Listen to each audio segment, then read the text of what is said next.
Listen, educated men, we are tired of people like you. Karma Journal.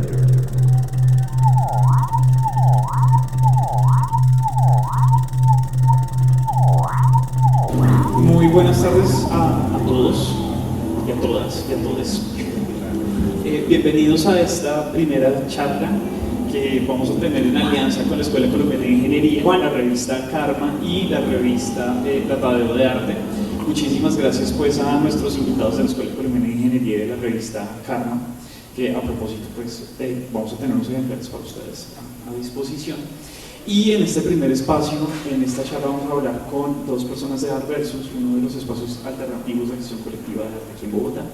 Entonces, pues nada, les damos la bienvenida en nombre de la Escuela Colombiana de Ingeniería, de la Universidad Jorge Lozano de Bogotá y del sistema de bibliotecas. Les vamos a pedir un favorcito y es que nos regalen como un registrico más adelante para poder enviarles alguna información también sobre las actividades que vamos a hacer a lo largo del año junto con la editorial. Y pues bueno, con la Escuela Colombiana de Ingeniería. Muchas gracias a ustedes por venir. Buenas noches, muchas gracias por estar acá. Mi nombre es Felipe Rodríguez, yo soy el director de Karma Journal. El día de hoy pues quiero agradecer a la editorial de La Tadeo, a Marco Giraldo y a Vanessa Mota por ayudarnos. Soy muy malo con la memoria, entonces tengo una lista de nombres. Y quiero presentar a Juan Bocanegra y Jorge Sarmiento de Art Versus, que hacen parte de nuestra próxima edición. La edición que van a ver ahí, que pueden coger cuando salgan, es nuestra primera edición, la número 0.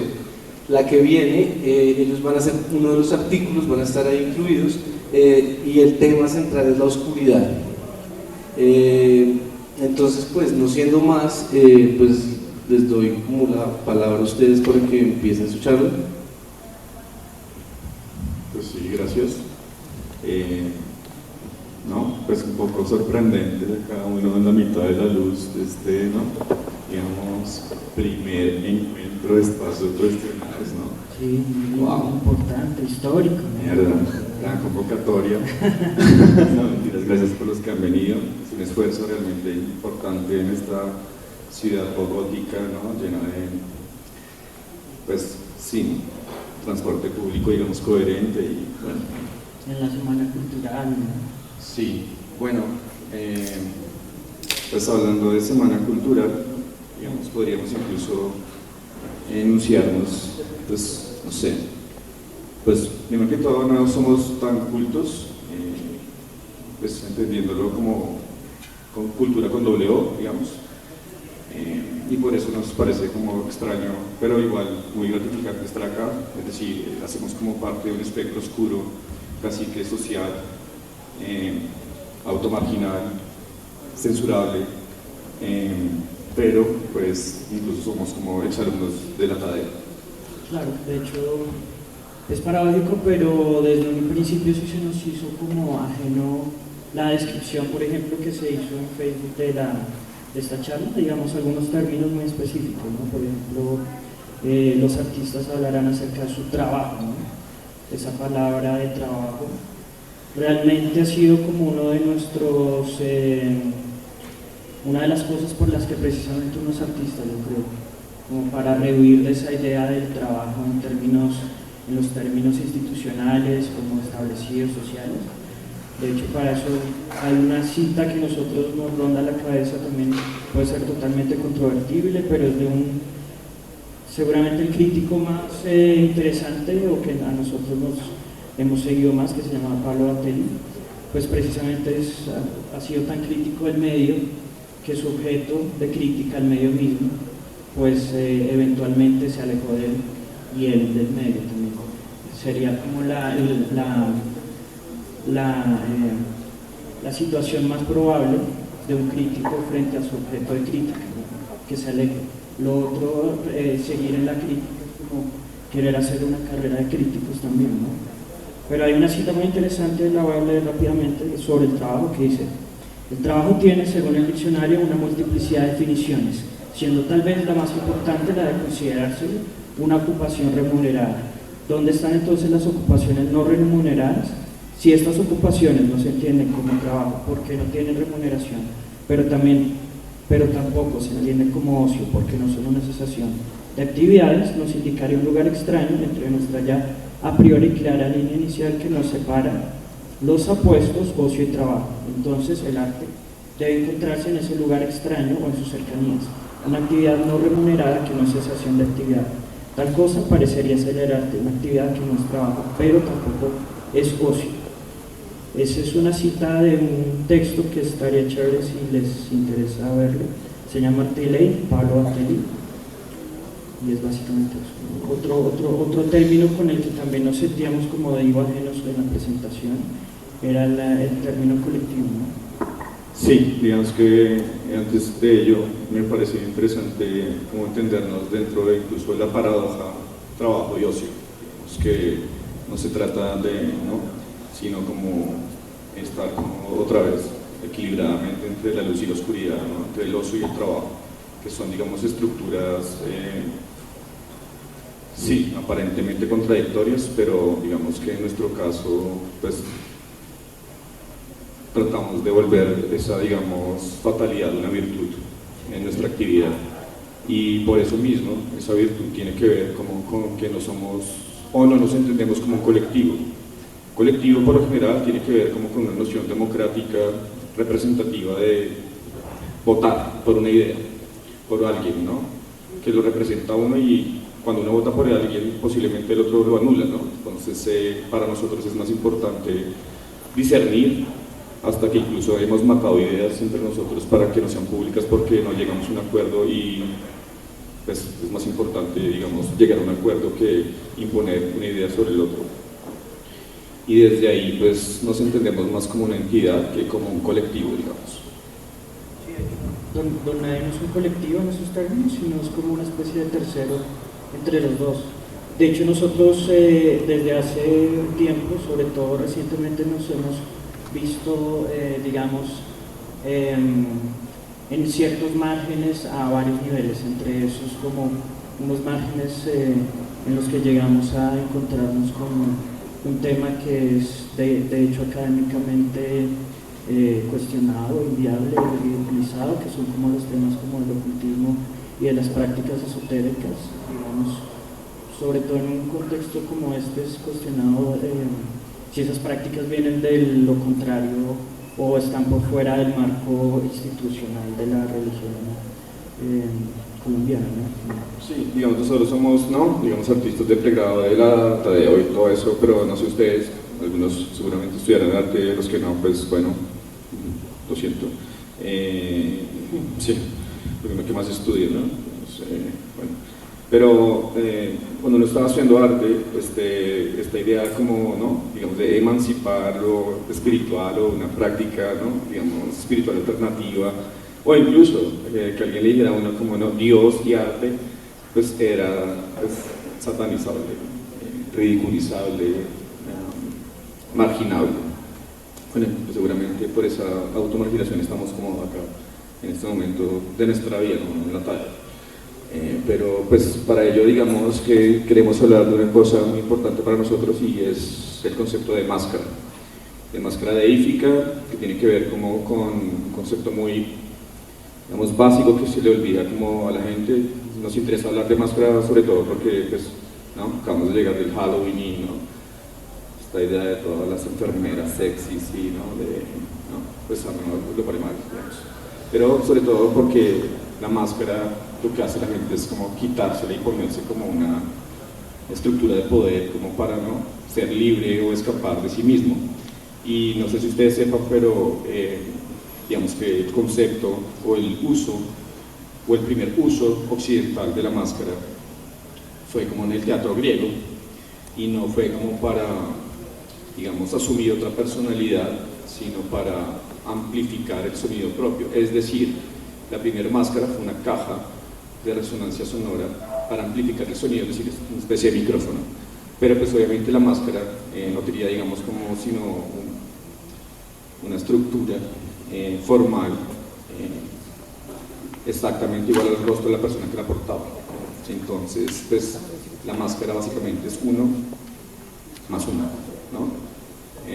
Y a ese nivel, digamos, nos interesa el concepto, digamos, amplificado, ampliado o expandido de las máscaras hacia las máscaras deíficas, que es un concepto, digamos, del sendero de la mano izquierda, que es una práctica espiritual alternativa a lo cual ahondaremos ahorita. No queremos como asustarlos de entrada. Nada, pues básicamente las máscaras deíficas, ¿quieres hablar un poco de ellas o...? Pues siendo más básicos, como etimológicamente la máscara quiere decir persona, ¿no? Entonces en ciertas culturas una máscara no es algo que alguien porta, sino una máscara en sí misma es una entidad. Entonces en ese sentido, pues aquí tenemos como un ejemplo de cómo nosotros abordamos desde la práctica artística este tipo de ideas y como investigación. Sí, digamos que para no ser tan descriptivos, pero para sí más o menos como explicar y como dar a entender una cosa como medianamente encriptada como está ahí, aunque se puede como leer básicamente, ¿no? Como cosas de Coca-Cola.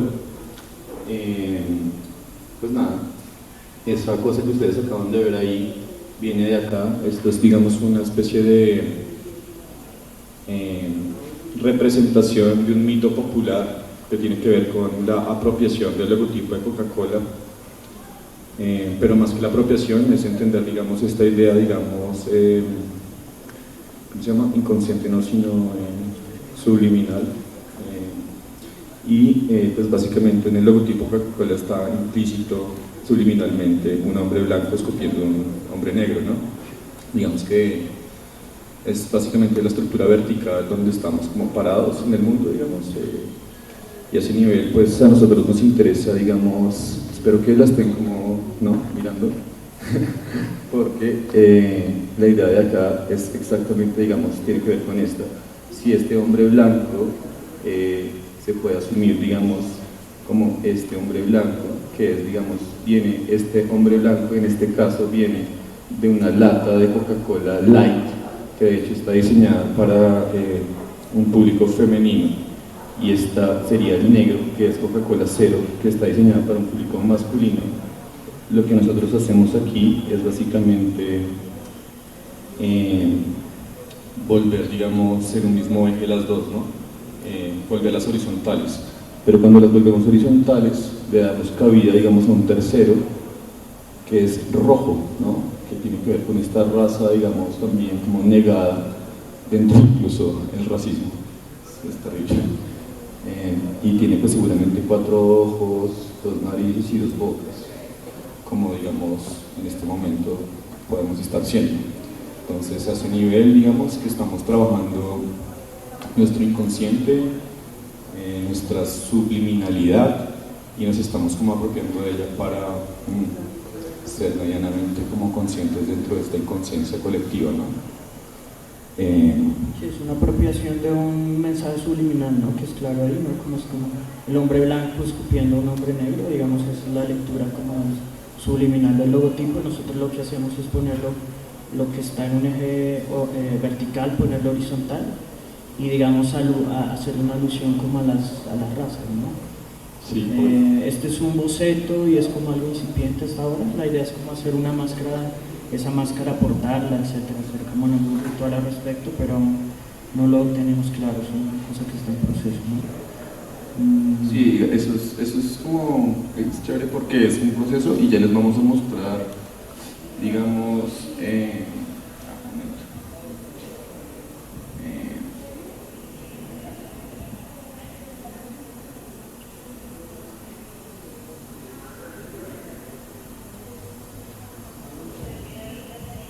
Lo que sigue ya es como una cosa que está directamente relacionada con estos procesos de investigación y de indagación en estas prácticas de ocultistas, digamos. Este es como un registro ahí como pequeño, que realmente nuestro espacio en la noche es muy oscuro y siempre se nos hace difícil hacer registro, y tampoco nos interesa tanto registrar esto porque son como cosas que no todo el mundo lo entiende. De hecho, estas cosas no circulan en nuestras redes sociales porque ya sabemos cómo es el asunto de la satanización. Tenemos como experiencia en ese fenómeno. Pero básicamente esto es como un ritual, uno de los rituales que hemos hecho, ¿no? Sí, en este caso, digamos, se entiende, ¿no? Esta máscara ética, bueno, seguramente es uno de los múltiples rituales que hemos hecho. Ya les mostramos un pequeño, digamos, registro de lo que se dice o lo que nosotros decimos dentro de esta ritualización colectiva. En este caso estábamos seguramente emancipando el vampirismo con una colectividad, y el que está, digamos, liderándolo se llama Paul Núñez, que es un gran amigo nuestro, que es el arconte de la Iglesia Mayor de Lucifer en Iberoamérica. De hecho, nosotros, pues si a alguno le interesa la literatura ocultista de Mano Sinistra, que es como una editorial muy importante, pues nosotros distribuimos los libros y sí, iniciamos como el proceso de muchas personas que le interesa la práctica, digamos, desde la sombra del ocultismo y la espiritualidad alternativa. Ya un momento.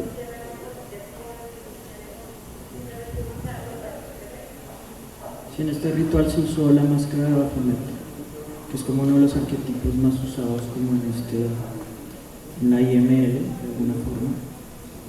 Y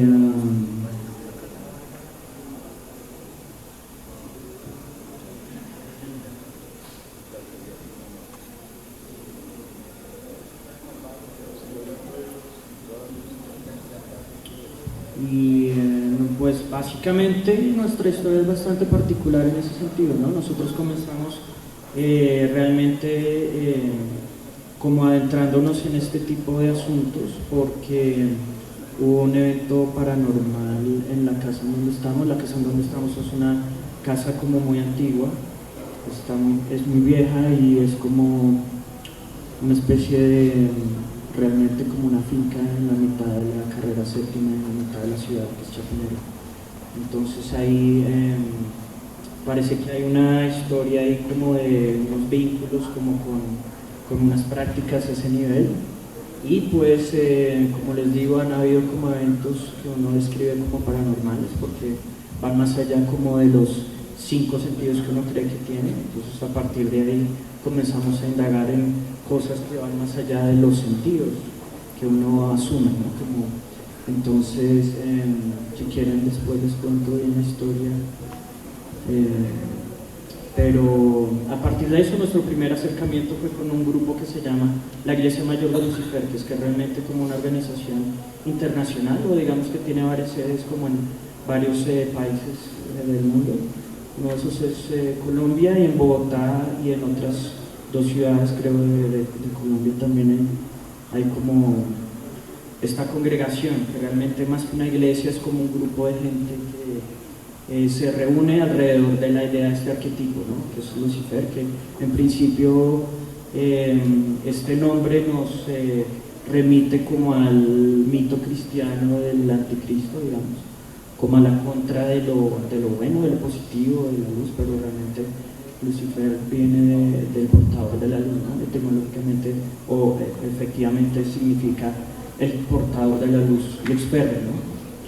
Y realmente pues Lucifer es más un arquetipo que atraviesa como varias culturas, ¿no? Por ejemplo, en Grecia, en el panteón de dioses griegos, se puede relacionar directamente con Prometeo, que Prometeo es como una figura que incluso está a favor de la humanidad, e incluso a pesar de sí mismo y a pesar de del destino que le deparaban los dioses a la humanidad, ¿no? Entonces Prometeo es el que le roba el fuego a los dioses y se los da a la humanidad, ¿no? En ese sentido también como que nos interesa mucho ahondar porque digamos como que uno tiene unas taras muy fuertes desde su educación católica, ¿no? Sí, digamos el nombre, ¿no? Digamos, no sé cuántos de acá están bautizados. No, era Jamie, la única que nos vamos. Que eso es un evento súper extraño, extraordinario, porque todos tenemos incluso, creo, no sé, un nombre, incluso uno con esa carga católica. Yo me llamo Juan, ¿no? Jorge, ¿no? porquería.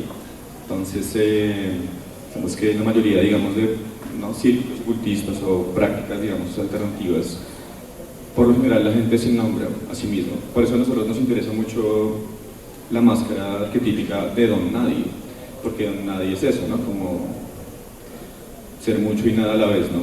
Como este libro de Zaratustra, que es un libro para todos, pero pues para nadie, ¿no? Y a ese nivel, digamos que nos interesa ahondar en ello, pero también hay como, digamos, arquetipos muy importantes, porque digamos que la práctica luciferina obviamente es una práctica que viene como de otras partes, digamos, del mundo, como Occidente.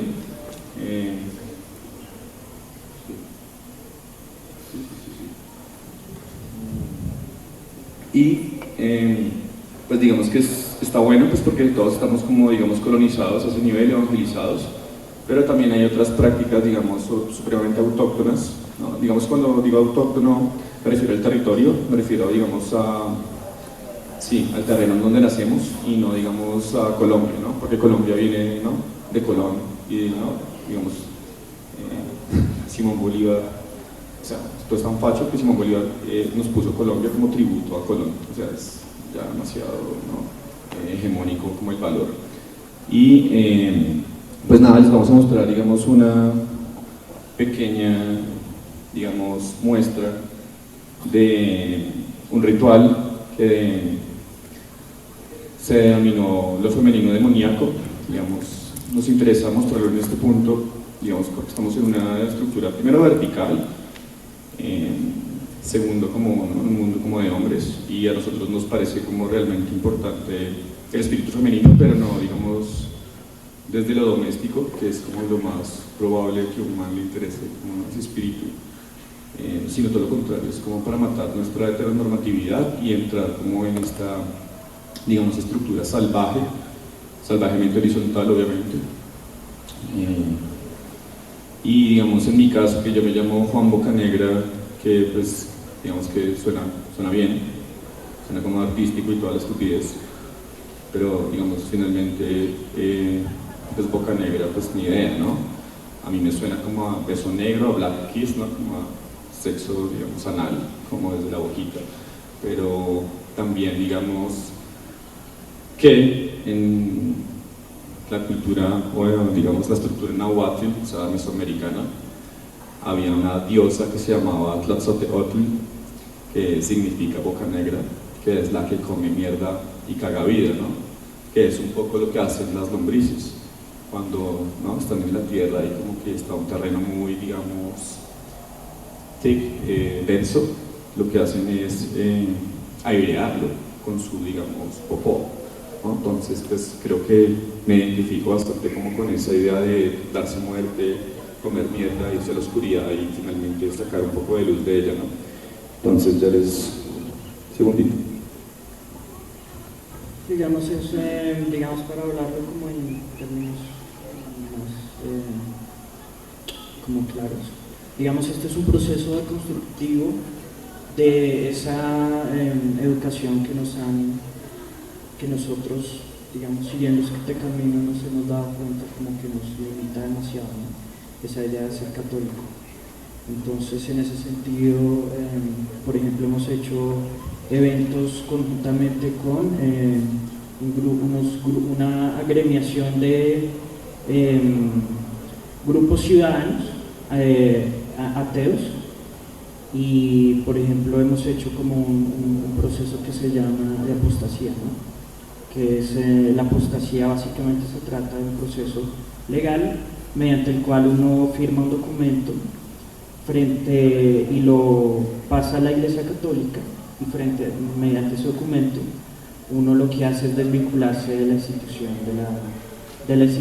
del bautismo, ¿no?, entonces, y de la Iglesia Católica como tal, ¿no? Entonces tiene unas dimensiones de derecho de petición en términos como de las leyes, y entonces la Iglesia Católica tiene que responderle a uno que uno ya no hace parte de la Iglesia, ¿no? Como, efectivamente puede ser una cosa burocrática, pero en términos del subconsciente se nos hace también muy interesante. Entonces hemos tenido como eventos también como con un grupo que se llama la Comunidad Secular, que digamos distribuye como este documento.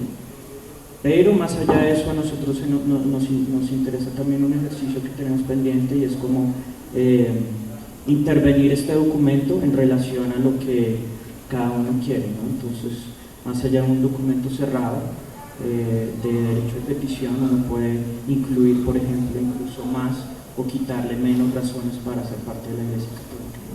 Sí, digamos, el que pues, los invitamos de hecho a pensar, ¿no? Que se quiere, digamos, desvincular de la estructura, digamos, católica, apostólica, románica, ¿no? La que estamos inscritos, porque pues finalmente la Iglesia, ¿no? El Vaticano tiene como lo tiene como un número, y ese número como que representa una cantidad de cosas económicas, sociales, políticas, bla.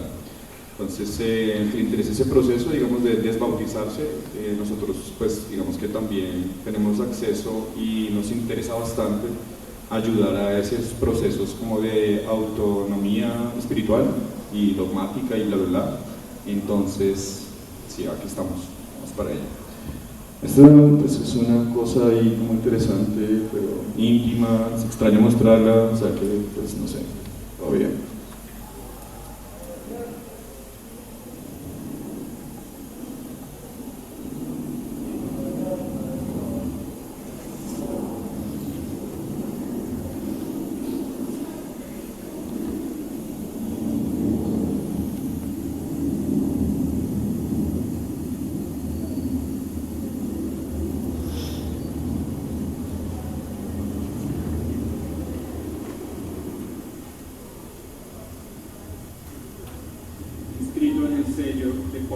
Posesión, enfrentado a sí mismo, cómo expresar la crítica dentro de mí. No hay verdad, el verdadero artista es ético, batalla abstracta, factor rítmico, boca, el origen del mundo, respirar, vida, mirada y mirada, territorio, vida, arte, tejido, vida, boca, aliento, boca negra, devora inmundicia, Tlatzalteotl, calaveras, serpientes, diosas, malvada, distinta, maligna, sonido como cantarían las diosas, soplido maligno, serpientes sin dientes, no comienza ni termina, entrada y salida de sí mismo, desproyección ritual, mal para bien, camino doble, pliegue temporal, zona de inteligibilidad opaca, vagina cósmica, que mi voluntad sea.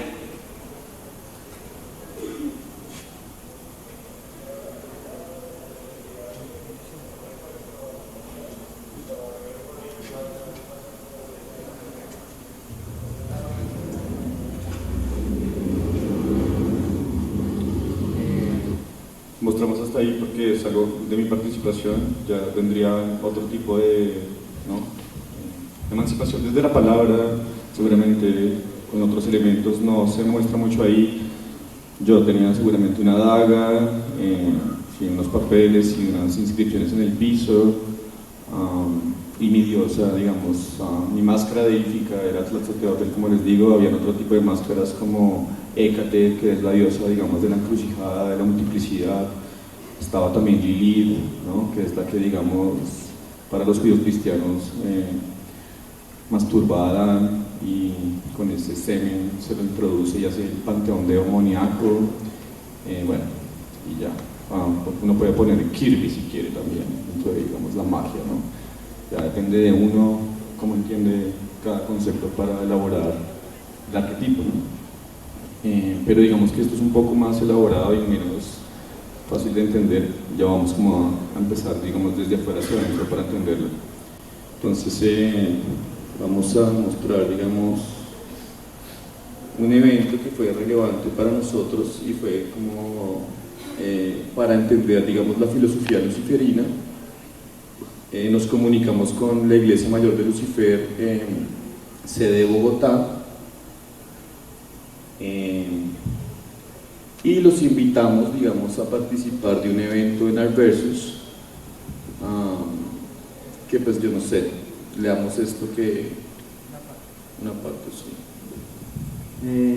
Este es el texto del evento, digamos, de un evento que convocaba como a una... Para que digan que me escuche. Sí, de una parte, De hecho, saber que uno fue iniciado arbitrariamente desde la niñez en el catolicismo porque el territorio donde nació sufrió la conquista española tendría que ser una gran razón para cuestionar el sistema de creencias por fuerza adoptado.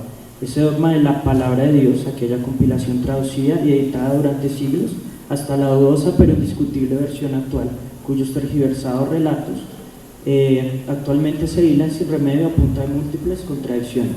Siendo así, como no preguntarse, hoy que podría saberse de las prácticas espirituales precristianas, ¿cuánto hemos leído de esa primigenia religión angelical, más allá del manido relato de los ganadores?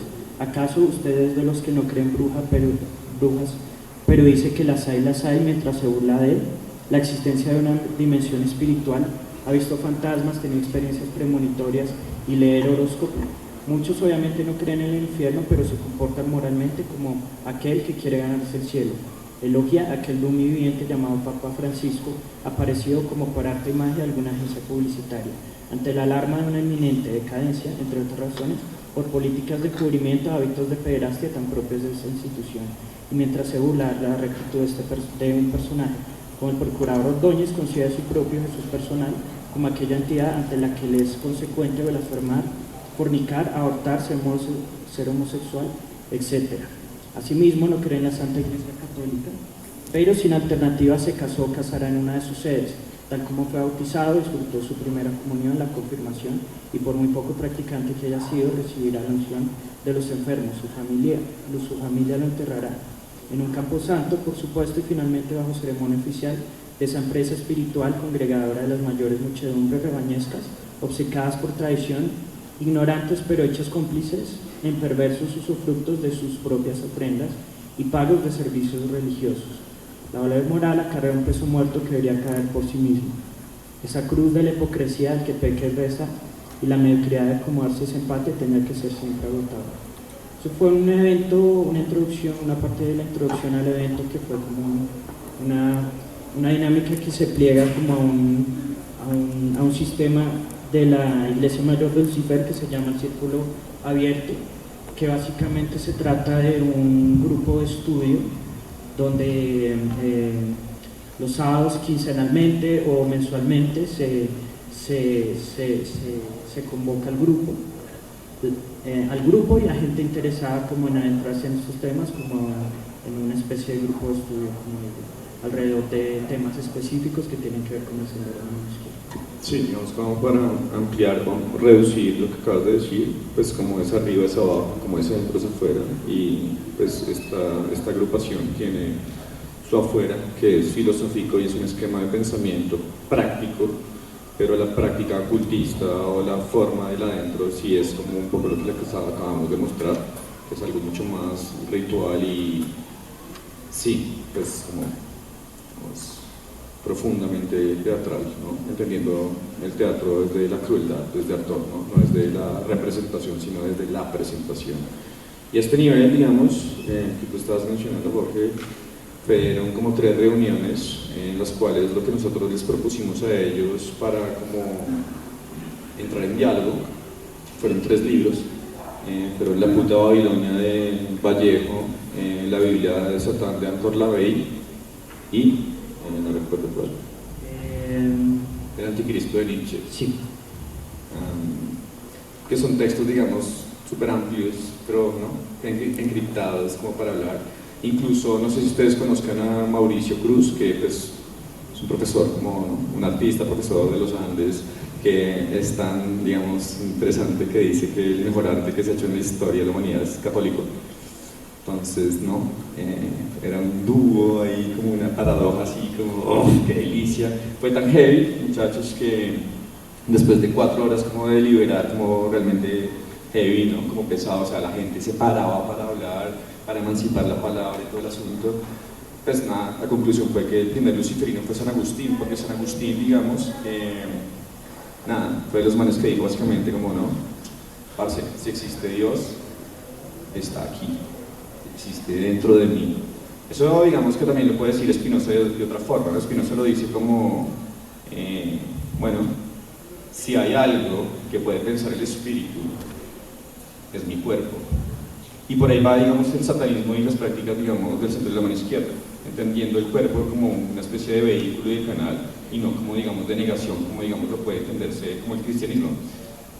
Digamos que no lo habíamos pensado, pero quiero hablar del sendero de la mano derecha, o la diferencia entre los senderos, digamos, ya.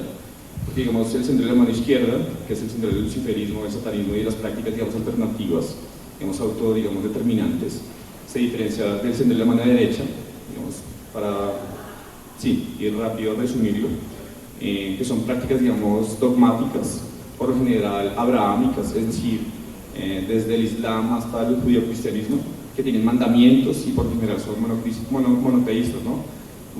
Fascistas, ¿no? Como, digamos, una sola cosa, ¿no? Y una sola forma de entender. Entonces, esa es la como diferencia, autodeterminación o dogma. Sí. Sí, digamos, este evento al que nos referimos, del que se desplegarían muchos otros. Por ejemplo, ¿quién no ha escuchado hablar de la Biblia satánica o la Biblia negra? Como es una cosa ahí como un poco extraña para todo el mundo, pero nadie se acerca a ese texto a ver si es un cliché o si es una estupidez o si es una cosa ridícula realmente. Entonces nuestra intención era realmente adentrarnos en este tipo de literatura y de textos y estudios para ver qué era, ¿no? Como un evento ahí como de... Sí, de nuevo, pareciera ser mercantil, pues seguramente lo soy.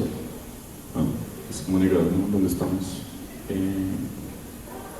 De nuevo, al que le interese este tipo de grimorios. Un grimorio es como una especie de mapa místico, ¿no? Como esta idea del mapa de los muertos egipcios, o pues incluso no sé, los mapas para encontrarse con uno mismo.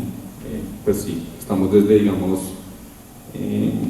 sí, pues nada, es mucha literatura ocultista, pero pues básicamente desde entender el arquetipo de Lucifer como, digamos, su etimología, es decir, Lucifer viene de Lucifer en latín, que significa el que porta la llama, la luz, o sea, es decir, usted ya lo explicó, que se puede, digamos, ¿no?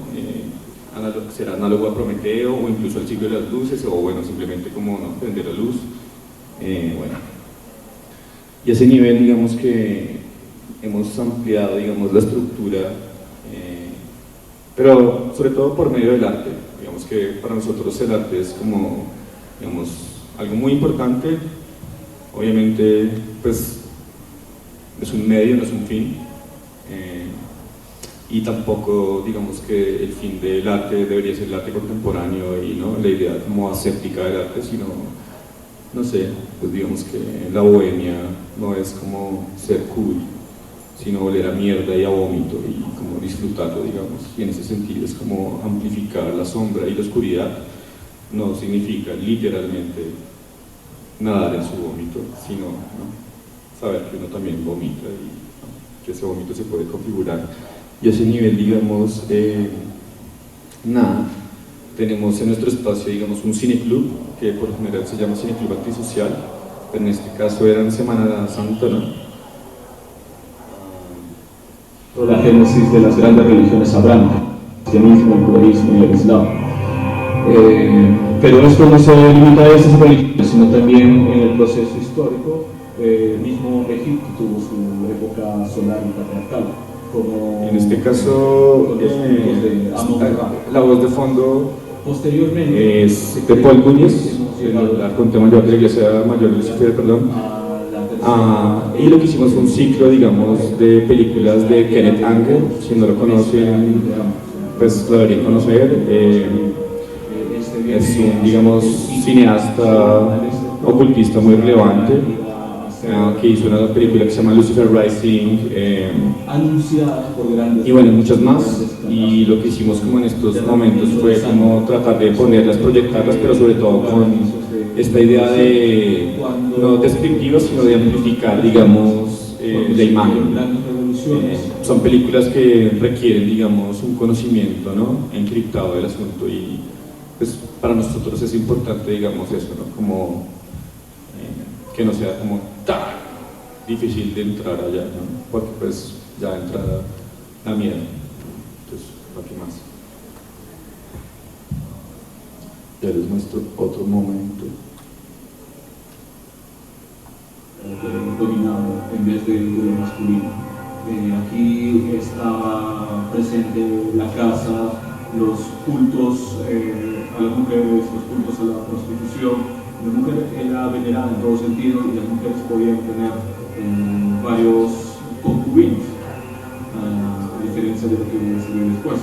Entonces, este es el culto a la naturaleza, mientras que el culto que ha seguido después se dio a través de que el hombre se ha sentado en algunos lugares en específicos, en ciudades, donde creó civilizaciones.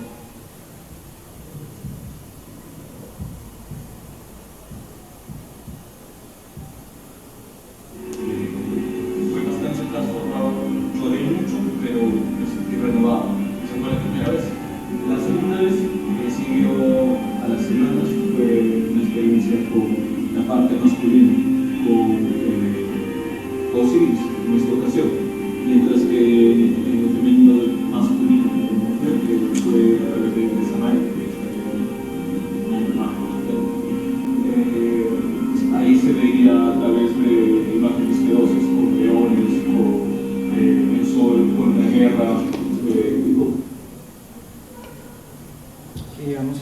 Digamos, es también lo que hemos hablado, es una forma de dar a entender un poco parte de nuestro proceso, porque viene una indagación muy profunda y de una deconstrucción de sí mismo como muy fuerte, y pues esto lo ilustra de una forma muy explícita, que es como lo que está diciendo, como que uno tiene interiorizado como unos arquetipos, ¿no? Uno de esos, uno de los más grandes arquetipos es Jesús, ¿no?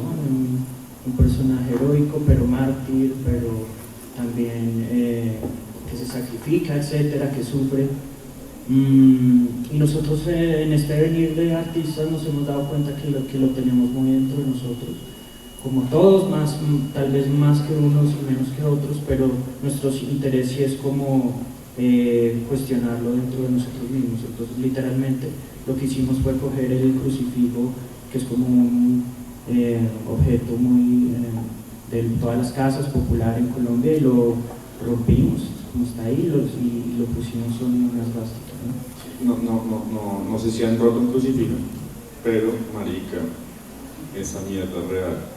Parce, si uno está como con esa huevonada culo arriba y negándola todo el tiempo, no soy ateo ni dice toda esa puta mierda, rómpalo, huevón, y se da cuenta de lo cristiano que es, huevón. Es una locura. Ahora, estamos hablando del adentro, ¿no? De un ejercicio que nosotros hacemos como dentro de nosotros mismos. Y eso pues está bueno, pero como es adentro es afuera. Y aprovechamos la oportunidad, ¿no? De la perra de Babilonia que nos vino, ¿no? Francisco vino, ¿no? a emancipar la paz. Entonces,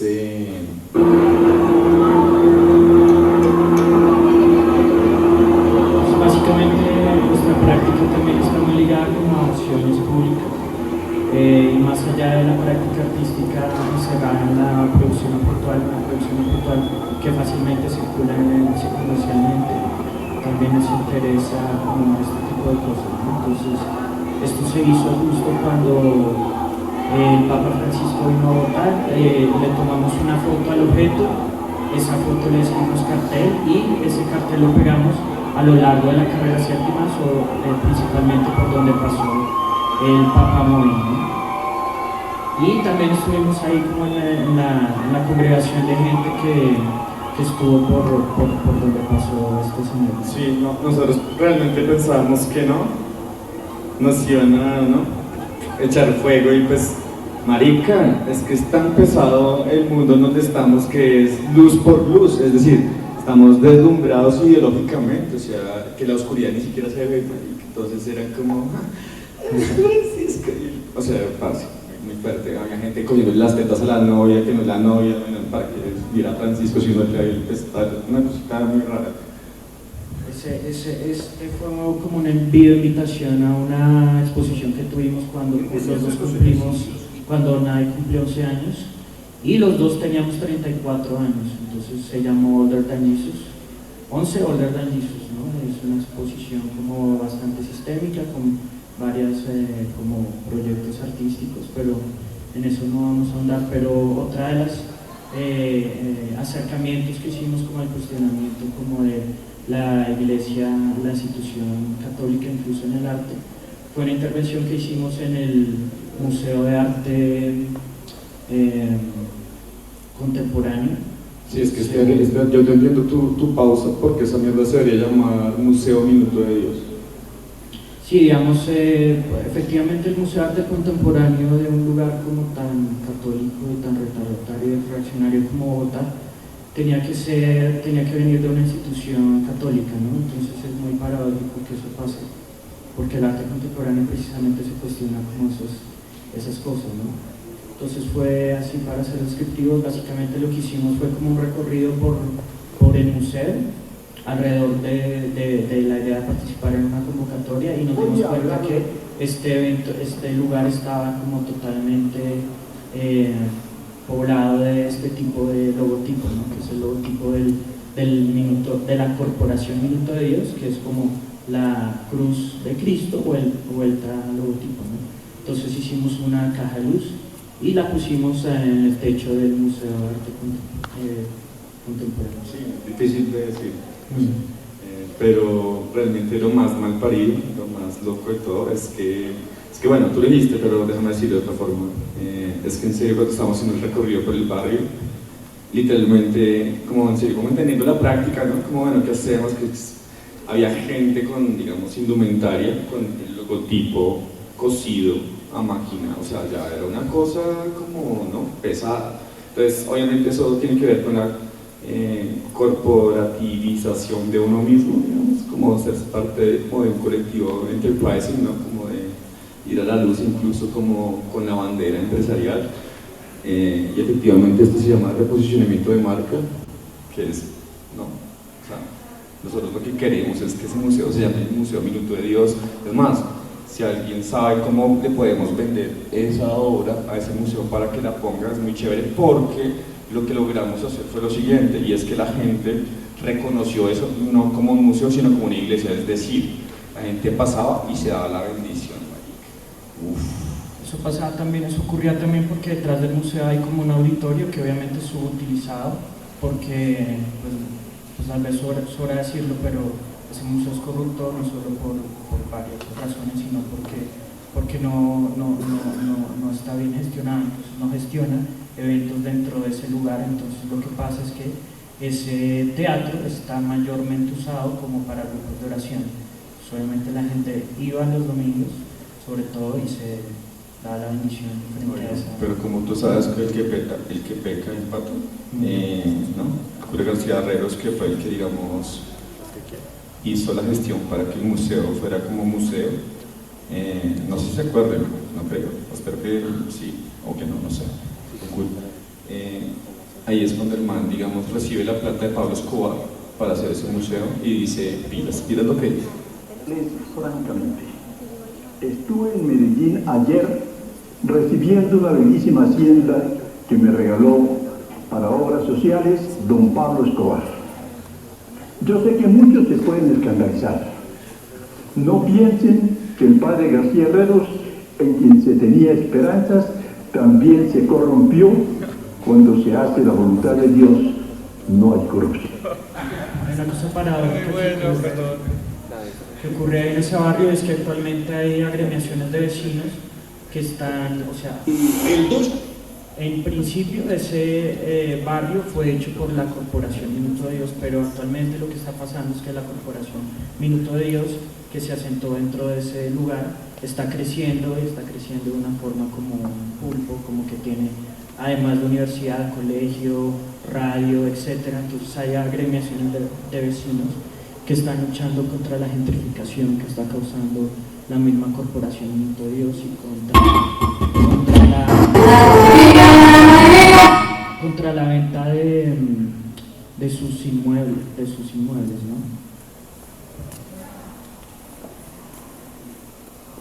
Entonces hay una cosa ahí que también cuestiona esa cosa que hicimos en el Museo de Arte Contemporáneo. Es un concepto muy básico del arte contemporáneo, pero por el que se pasa muy fácilmente por encima, y es el concepto del cubo blanco, ¿no? Entonces quien expone ahí en el museo en ese museo lo asume como un cubo blanco, como si no tuviera cargas de sentido, como si Pablo Escobar no estuviera detrás, como si la Iglesia Católica menos, etc. Entonces,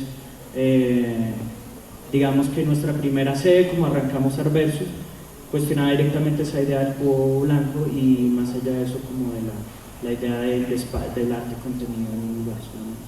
Sí, es que no sé para ustedes, pero pues este siendo el primer encuentro histórico de espacios autogestionados, uno podría decir que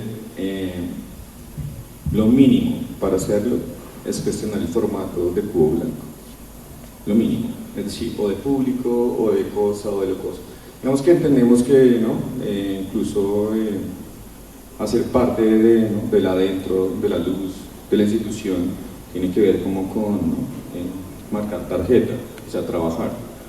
Pero eso no implica como tener una posición y ¿no? dialogar con la institución. Entonces, a ese nivel les vamos a mostrar, digamos, un gesto muy interesante que incluso pues tiene que ver como con donde estamos ahorita, pero no donde estábamos antes, pero en sí en la mitad. Este evento que les vamos a mostrar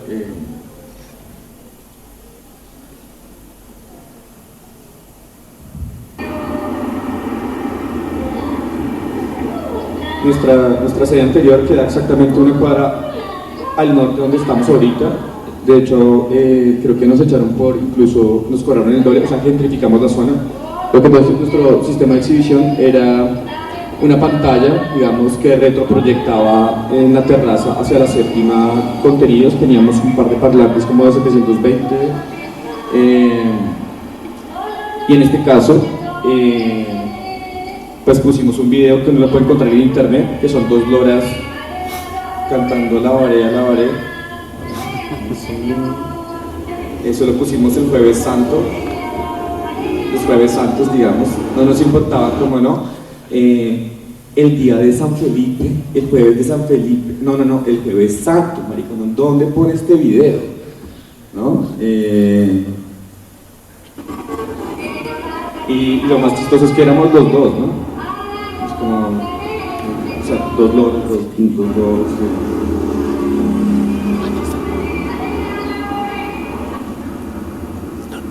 Estaba realmente eso. Hay que darle uno hoy por hoy, es súper cool, hoy por hoy.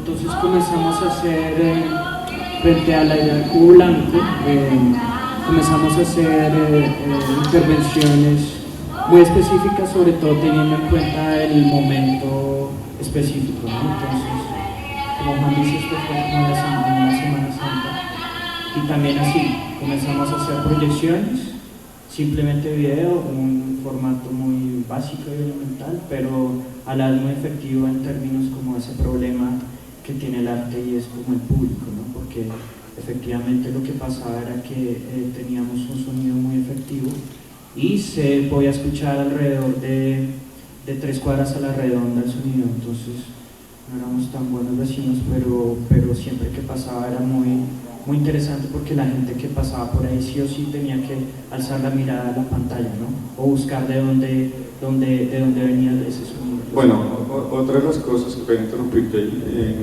para uno entenderse como un espacio autogestionado, que sea el formato, ¿no? O sea, la crítica desde el formato, ¿no? Está bien, digamos, lo mínimo. No como que está pidiendo contenidos mal paridos y como no, anti-institucionales necesariamente, pero sí, digamos que el espacio específico y el tiempo específico, digamos. En este caso, era un video de Iván Candeo. Iván Candeo es un artista de Venezuela, muy como interesante para nosotros. En este caso era como el 7 de agosto, no sé, los cumpleaños de Bogotá, había ciclovía nocturna, Petro le habían cambiado las pinturas, de Simón Bolívar, entonces se trataba de, este video se llama discurso populista, básicamente son, digamos, adjetivos calificativos que Iván halló en la mayoría de discursos populistas, ¿no? De líderes latinoamericanos como dentro de Chávez y Uribe en esa época, ¿no? pero lo interesante es que las palabras que están en el subtítulo no machan con las que están saliendo de su boca y tampoco del audio. Es como una especie de, ¿qué putas está pasando? No es como tan, o sea, no es que conecta la imagen con el sonido como conecta la publicidad, sino que hace esta extrañeza, ¿no? Formal dentro de los lenguajes. Pero pues básicamente eran palabras como pobre, desorientado, ¿no? Entonces pues la gente en ciclovía nocturna pues nada, tenía que verlo y ya. Entonces nosotros en ese caso no teníamos como que firmar como estábamos haciendo todos acá, pues porque nuestro público pues, ya estaba pues ahí y ese tipo de ideas nos como interesaba en esa época, sí, un montón.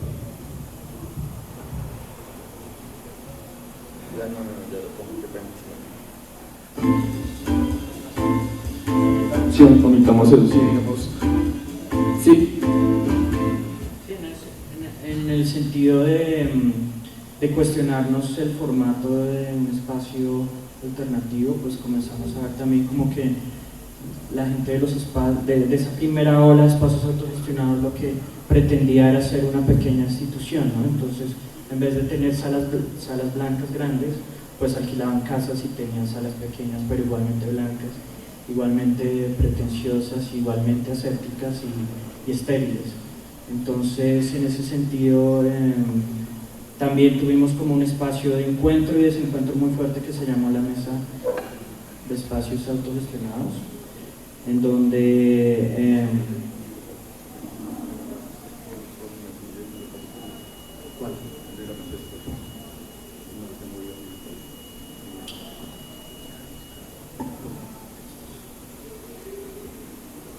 Entonces, una instancia de diálogo, como estaba diciendo, en la que fuimos muy vehementes y en las que se nos fue casi un año entero, básicamente en discusiones como con pares, que nosotros creíamos que eran compañeros nuestros, de gente también como de nuestra edad, que estaban como en el asunto de los espacios, pero nos dimos cuenta que ellos no eran ni pares, ni compañeros, ni nada cercano a nosotros. De hecho, por eso mismo nosotros devinimos llamándonos Espacio Arversus, porque hay un espacio, yo no sé si saben, pero se llama Arnexus, que es un espacio de una señora judía que vive en Miami y que vio la oportunidad de que había una contingencia, como una efervescencia de espacios de este tipo, y que había como una gran expectativa en relación a cómo los recursos públicos iban a ser encaminados en relación a estos espacios, ¿no? Sobre todo teniendo en cuenta que la Galería Santa Fe, que era el espacio de arte más importante en términos públicos, iba a desaparecer. Entonces se iba a abrir una convocatoria pública para que lo que ya no pasaba por la Galería Santa Fe pasara por los espacios independientes. Entonces, esta señora, Celia Brager, como les digo, en Miami, es la dueña de Art Nexus, resultó haciendo un espacio independiente. Pues para nosotros independencia económica no es independencia en términos de un espacio independiente, ¿no? Efectivamente, pero todo ese proceso devino en una convocatoria que las primeras espacios que se ganó, efectivamente fue esta señora Celia de Braga, espacio de Art Nexus. Entonces, por eso nosotros nos llamamos Arversus, porque también incluso nos cuestionamos la idea del arte, porque efectivamente el arte que se estaba produciendo desde espacios independientes pues, tenía que ver muy poco o nada con lo que nosotros tenemos en el campo. No, y es que, digamos, hoy por hoy también uno se puede cuestionar muchísimo esa idea de los espacios independientes, ¿no? O autogestionados. Uno sí entiende que, digamos, hay, no sé, nada, pues como que lo que nosotros hacemos es básicamente de carácter anárquico, y como la mayoría de prácticas anárquicas no son como reconocidas como anarquía, sino como, ¿no? digamos el aborto, ¿no? Es algo feminista, pero pues realmente no, nació de la anarquía, como también digamos la idea de un espacio artístico no independiente. El espacio artístico es distinto a autogestionado o a independiente, ¿no? Que ya implica como una cualidad y una calidad en el arte. El arte no es sino hacer lo que uno tiene que hacer, bueno, y hacerlo bien, ¿no? Pues, Este proceso se desarrolló como entre el primero y el segundo gobierno de Álvaro Uribe, ¿no? Un momento en el que se habló como de la derechización de la cultura, las instituciones públicas comenzaron a ser cooptadas por personajes de derecha, unos personajes que sociológicamente hablando se les llama las damas de la cultura, que es como este personaje que es como la dueña de la casa, pero que no tiene poder, entonces el poder se le delega a las artes, que es como una especie de costurero, etc. Entonces la mesa de espacios autogestionados está encabezada por la directora del IDARTES en ese momento, que se llama Cristina Lleras. Obviamente Lleras de los Lleras, prima de Germán Vargas Lleras, y resultó ahí como por razones muy colombianas, ¿no? de apellidos, etc. Pero entonces nosotros ahí sí que chocamos mucho más con este personaje y resultamos, después de un año de intentos de diálogo, renunciando a la mesa de espacios públicamente con una carta abierta. Pero a esa carta abierta, de varios puntos, muy bien justificados, ella respondió con lo que va a leer a continuación. Jorge Sarmiento y Juan Bocanegra deben rectificar sus falsas imputaciones conocidas en el ámbito jurídico como injuria, delito escrito en el Código Penal colombiano, 2 puntos. Parte 8, título 5, delitos contra la integridad moral, capítulo único, de la injuria y la calumnia, artículo 220, injuria. Penas aumentadas por el artículo 14 de ley, bueno, etc. El texto con las penas aumentadas es el siguiente: el que haga a otra persona imputaciones deshonrosas incurrirá en prisión de 16 a 54 meses y multa de 13.33 a 1.500 salarios mínimos legales mensuales vigentes. La rectificación ha de realizarse por este mismo medio, esfera pública, así como mediante carta dirigida al director de IDARTES, Santiago Trujillo. Atentamente, Cristina Lleras, muy atentamente, ¿no? Cristina Lleras Figueroa, gerente de Artes Plásticas y Visuales del Instituto Distrital de las Artes. Básicamente eso, ¿no? Como un impasse que tuvimos, ella, pues eso nunca había pasado, ¿no? Como que un portal de crítica de arte y de discusión sobre los asuntos del arte, ¿no? Como eso se llevara a un nivel jurídico, ¿no? Básicamente nos amenazó con cárcel y con multas, ¿no? Directamente, a lo cual nosotros respondimos, a pesar de que nos acercamos a un par de abogados, nos dijeron que nos rectificáramos, que fuéramos dóciles, que nos disculpáramos, etc. Lo que hicimos fue todo lo contrario, hicimos un texto, una carta aún más vehemente que la anterior, afirmando todo lo que decíamos en la anterior, pero sí explicando el contexto en el que utilizamos una palabra que era malversación, pero malversación en los términos jurídicos es robo de recursos públicos, pero en el contexto de la carta que nosotros enviamos, pues no tenía nada que ver, era más como un pulso de poder ahí, a ver si nos callábamos y desaparecíamos o no sé qué era lo que pretendían, pero eso se ahí. Sí, es que es muy dramático, ¿no? O sea, digamos, o sea, para los que están acá, pero para uno que ya está como bien, digo, pues pasamos la década pasada estudiando en esta universidad y cuando estaba como esta idea de Uribe y, ¿no? La derechización cultural, digamos que no es gratuito, esta idea de que Uribe estuviera en el poder y Bush también como, digamos, amplificando el sistema y las instituciones culturales, digamos, como la Galería de Santa Fe, que había sido como antagónica frente a la sociedad que quedaba en el planetario distrital en la década de los 90 y los 2000, hasta los 2000 tardíos, donde hubo, digamos, eventos tan importantes como ver a Fernando Pertús comiendo mierda, en términos como de gusto burgués, es decir, comer mierda y gustarte también, ¿no? O sea, ese tipo de cosas se fueron abajo como con, digamos, ¿no? Esta, digamos, crisis institucional en donde incluso en la Gilberto Alzate Avendaño se perdieron 400 millones de pesos y no pasó nada, ¿no? Digamos, o sea, creo que fue más relevante que Lucas se robara el Goya, No, bueno, toda la Lucas es relevante, ¿no? No se llama salón, digamos, nacional, sino salón Lucas Ospina, ¿no? Digamos, normal, whatever. Ya vamos allá más tarde. Pero a lo que me quería referir era que, digamos, la institucionalidad se había, digamos, derrumbado, tanto que la Galería Santa Fe se trasladó a una casa en Teusaquillo, que hace parte de un coleccionista la compró, raro, ok. Sí, está increíble, es muy sospechoso. Pero entonces, cuando la Galería Santa Fe, digamos, como que estaba en ese detrimento tan absoluto, Cristina Lleras estaba como liderando como el proceso.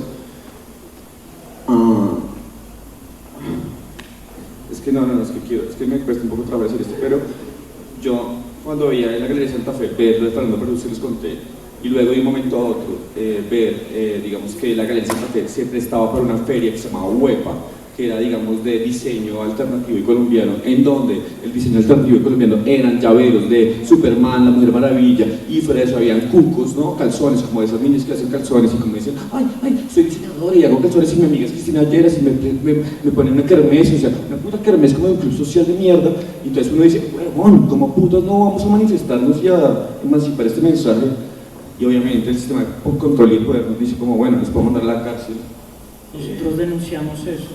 Pues se nos hizo muy regular que la Galería Santa Fe no solo se deslindara de ese terreno tan difícilmente luchado que es el terreno de las artes plásticas, sino que sirviera como un espacio de diseño tal cual como Juan lo describió. Entonces, y más grave se nos hizo fue que a los diseñadores se les cobrara entre 400.000 pesos y 350.000 pesos por tener esquinitas y stands por poner su stand de mierdas en la Galería Santa Fe. Eso pasó, o sea, un espacio público se rentó para beneficio de terceros. Eso nosotros hicimos como una denuncia pública en 3 entidades que están dedicadas a eso, ¿no? a revisar ese tipo de cosas del manejo de los recursos públicos. Obviamente no pasó nada con eso, pero sí tenemos una respuesta de estas entidades y de Huepa mismo, que es como así se llamaba la organización de estos diseñadores, donde nos enviaron una carta donde decían que ellos no solo perdieron, o sea, ese evento comercial tuvo pérdidas, sino que nos dijeron que básicamente, y fue una carta ridícula porque nos dijeron incluso que habían perdido como 6.000 pesos, una cosa así ridícula, o sea, hicieron como nos pasaron cuentas y todo, ¿no? Sí, entonces ya en ese punto uno, pues digamos que prefiere, ¿no? Obviamente ese era el detrimento del que nosotros nos referíamos, ¿no? Un detrimento hacia el arte, ¿no? No era un detrimento en términos de plata, aunque pues finalmente pudieron evitar ese asunto, ¿no? Sí, pero digamos que esa crisis, ¿no? Tan, digamos, latente, tan corrupta, que uno se puede plegar, digamos, desde, ¿no?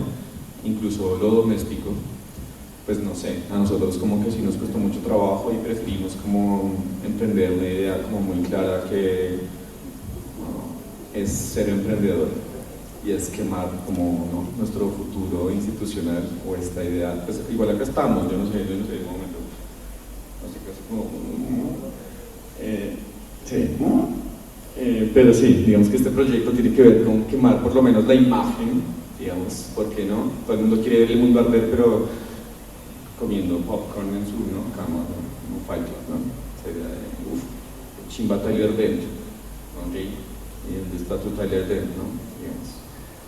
Pero digamos que no es gratuito porque uno hace una imagen, ¿no?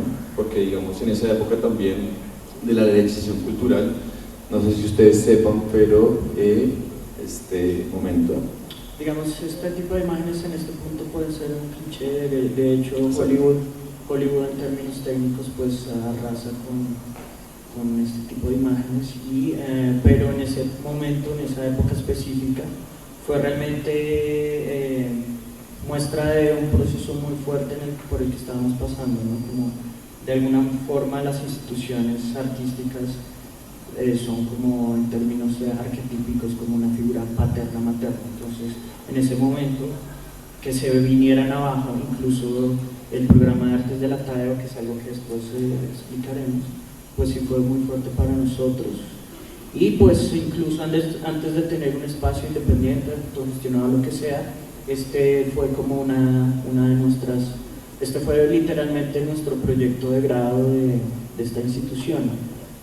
Vino en una exposición en el Bodegón, que fue un espacio muy interesante, que fue como una especie de grieta que se trazó a partir de unas como vacíos institucionales que tenía la universidad en ese momento. Y específicamente esta imagen de este edificio incendiándose circuló en un evento que se hizo con motivo del encarcelamiento de Nicolás Castro. No sé si alguien se acuerda quién era Nicolás Castro, pero lo llamaron el delincuente de internet, una cosa así. Básicamente era un estudiante de arte así como nosotros, o sea, alguien que se sentaba con nosotros a tomar clases. De un momento a otro entramos a vacaciones y lo vimos en el noticiero siendo acusado por instigación al delito, porque abrió un grupo en Facebook que se llamaba Me comprometo a matar a Jerónimo Uribe, ¿no? El hijo del presidente Uribe en ese momento. Por eso él estuvo un tiempo en la picota, como fue un caso así como ejemplarizante, ¿no? Como fue muy mediático, etc. Y frente a eso lo que pasó fue que la universidad... no, porque es que creo que no, o sea, no le imagen. Creo que tiene que ver con esa idea de que Nicolás Castro ya se autocensuró. Es muy loco porque Nicolás Castro fue, es más, era representante estudiantil en ese momento. Y cuando el man lo cogen preso por hacer el grupo en Facebook, lo cogen preso un día después de que se acaba, digamos, las clases en la TADEO. Es decir, un día después de que la institución no puede actuar como contrarrestar ¿no? a este man, porque ya están en vacaciones. Entonces el man lo cogen preso, obviamente hay como un pedo institucional, pero no institucional, sino como de, ¿no? La gente como medio tratando de, ¿no? de entender el problema. Finalmente lo que pasa es que los medios son tan pesados que muestran al papá del man llorando por su hijo, que es un man bueno, que tal, es que no es un terrorista. El man, digamos, que no asume esa forma artística, digamos, que la verdad para mí viene de la TADEO. Digamos, nosotros tuvimos como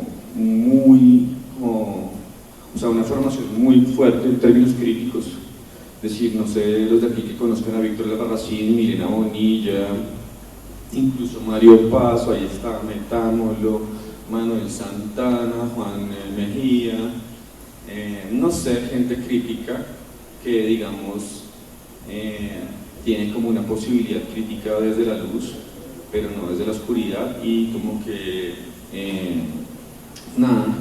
Finalmente este man lo cogen preso, dura preso un montón de tiempo, 3 meses, que pues es un montón, ¿no? Las vacaciones, y hacen un simposio aquí como que se llama como Policía y Arte, ¿no? Pues interesante, ranceriano, ¿no? Poético. Finalmente el man lo que hace es como, ¿no? Demeritar su producción, porque digamos el man hubiera podido, pues, no sé, dentro de mi ingenuidad yo lo digo, podría decir esto es arte, bueno, y creo que ahí había una posibilidad de salida. No es presentación, es representación, ¿no? Esa cosita. Y finalmente el man decide es como aislarse de toda la sociedad. Las imágenes son súper difíciles de conseguir, es decir, el man como que incluso arregló para que esas imágenes no fueran públicas porque no dañaban su imagen. Y bueno, ¿alguien sabe de Nicolás Castro?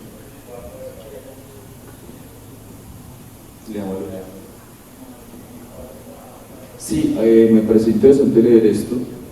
Digamos, esta fue simplemente una hoja que circuló.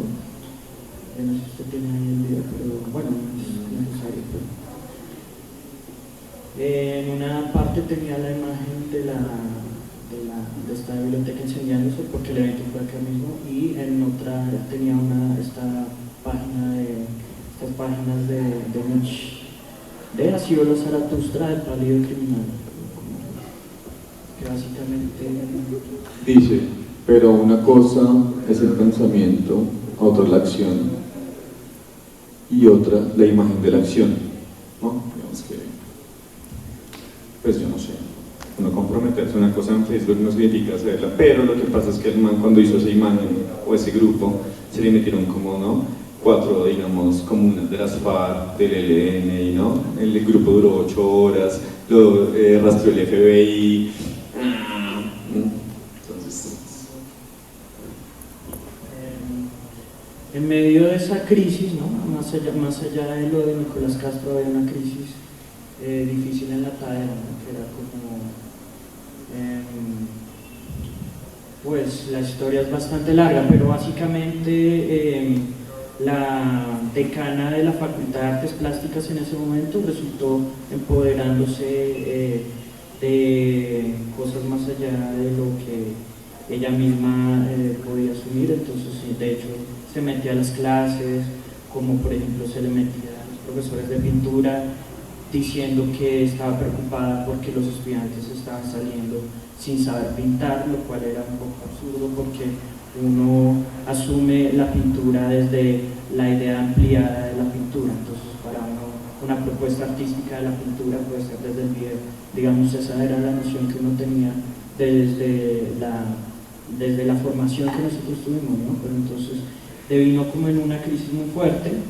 Y digamos, Víctor Albarracín lo describe muy bien. Sí, digamos, es tan fuerte que nosotros, pues es que no pareciera ser fuertes estos gestos, pero digamos, cuando uno entra a una facultad de artes, por general, uno ¿no? hace un examen de admisión, ¿no? O una especie de ¿no? ritual iniciático para ver cómo ¿no? esa capacidad de ser o no artista y ¿no? llega hasta ahí, incluso dice como, ¿sabe qué? Quitemos eso. Y que sí plata, no sé. Pues yo creo que no hay, creo que la diferencia entre un buen programa académico en la rama que sea y uno malo radica en los profesores y radica en la capacidad que esos profesores tengan de entrar en relación con los estudiantes. Si no hay un cuerpo docente estable, calificado y que permita procesos que trasciendan como el puro espacio del semestre, me parece pues que ningún programa puede sobrevivir.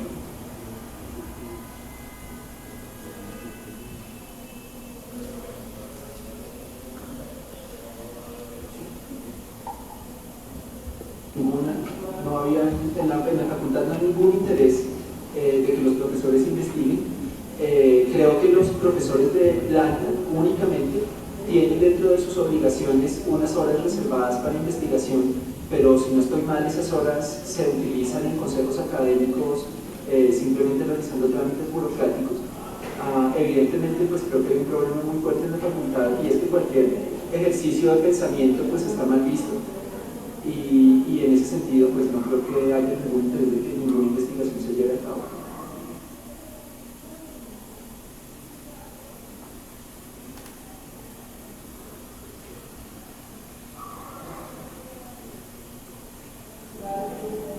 Pues yo creo que esa facultad es una especie de burbuja, ¿no? Y terminó construyendo una comunidad pues digamos malsana, como dependiente, como cerrada y como demasiado conforme. Creo que ninguno, pues dentro de los espacios que yo he visto académicos en cualquier lugar del mundo, nunca había visto un espacio donde incluso los estudiantes mismos estuvieran tan muertos y tan dormidos como en esa facultad. Creo que en cualquier otro sitio, frente a las arbitrariedades pues, cometidas, digamos, por la administración de la facultad y particularmente pues, por las decisiones tomadas por Silvia Escobar, hubiera un nivel tan bajo de respuesta. Entonces, me parece que si bien Silvia la presencia misma de Silvia constituye un problema muy fuerte dentro de la facultad, en tanto no está capacitada, en tanto es arbitraria, en tanto en términos humanos, pues difícilmente uno podría llegar a decir que ella sea una persona como tal, o que se corresponda con la idea de persona. Hay un problema muy fuerte de los estudiantes, y es que terminaron jugando el juego que ella planteó y construyendo una dinámica pues bastante mediocre, que creo que se está viendo a todas luces.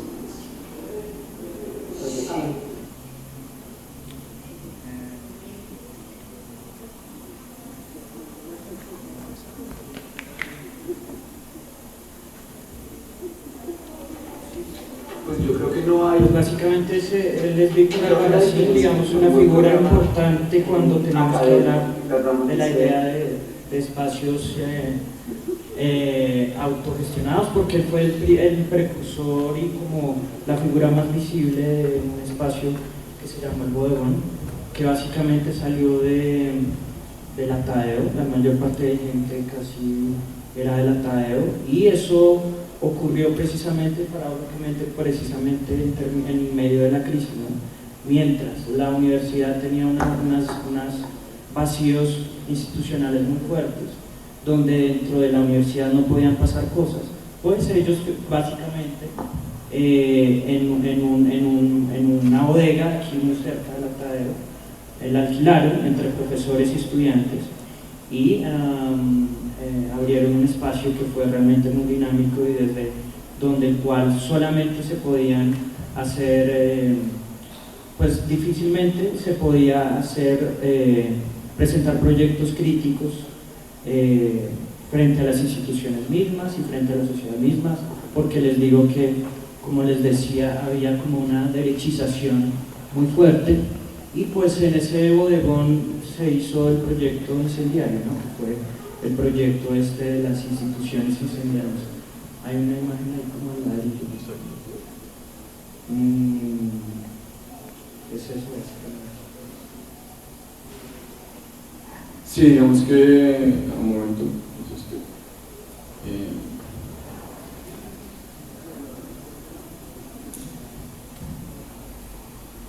Uno de los ejercicios de nuestro proyecto de grado se llamó ejercicio de expropiación, que fue básicamente extraer un ladrillo de las escaleras del Museo de Arte Moderno de Bogotá, que en ese momento también, de nuevo, como todas las instituciones, tenía como escándalos de corrupción, de mal manejo, etcétera, ¿no? Como el detrimento, digamos, físico delata el detrimento adentro en varios sentidos, ¿no? Entonces, estas son imágenes de esa exposición. Esta es la extracción, digamos.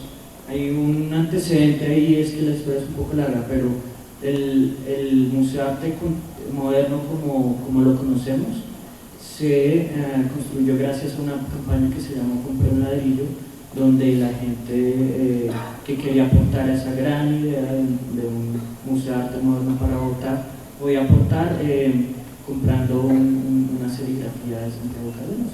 Sí, de los Cárdenas. No, esta idea como de poner un ladrillo o un granito de arena como en la sociedad, como de progresar con todos, como esta cosa de masificarse burguesamente, ¿no? Era tan corrupto, bueno, que es como, danos como, ¿no? 100.000 por la serigrafía, y con esos 100.000 vas a la rifa del original, o sea, es muy clasista. Entonces, lo que nosotros hicimos fue básicamente entendernos, digamos, dentro de ese espectro institucional, porque sería muy raro no salirse o automarginarse, es como una idea utópica incluso, que puede devenir incluso en fascismo. Tener cuidado con eso. Y básicamente lo que hicimos fue expropiar el ladrillo. Entonces es nuestro ladrillo, y ese ladrillo lo que hicimos con él fue sostener la grieta del bodegón que Jorge les estaba como nombrando posteriormente a lo de Víctor Albarracín, y básicamente esta es como nuestra... Estas imágenes son la exposición de nuestro proyecto de grado. De pregrado. De pregrado, sí. No, y es muy interesante porque, digamos, yo me acuerdo que nuestro asesor o tutor, o lo que sea, ¿cómo se llama esa figura como hegemónica frente a uno?